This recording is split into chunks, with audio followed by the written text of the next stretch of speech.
Just before 2 p.m., our Alaska State Trooper Dispatch Center down on the peninsula started receiving 911 calls from Nanwalek telling us that a small plane had crashed.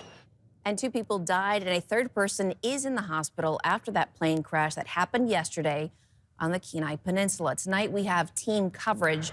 Lauren Maxwell has new details tonight about what may have caused that fatal crash.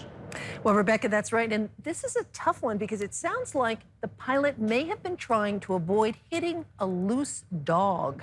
Now, the plane owned by Smoky Bay Air out of Homer was a regularly scheduled flight. It was headed for the village of Nanwalek, just across the bay. The plane was coming in, ready to land, when apparently a loose dog was spotted on the runway. What we understand now is there may have been an animal, namely a dog, that was on the runway. The pilot initiated a go-around. There was also another company airplane behind. He was talking to that airplane at the same time, said he was initiating a go-around. Made a right turn away from the runway, pretty steep climb, and unfortunately there was a loss of control.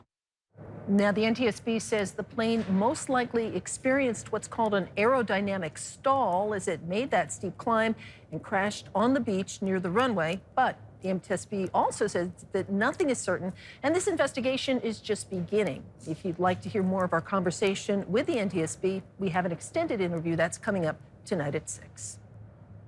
And we're going to show you some video tonight of that same pilot from yesterday's crash flying into that area recently. Quinn White is in the studio with an update about the victims.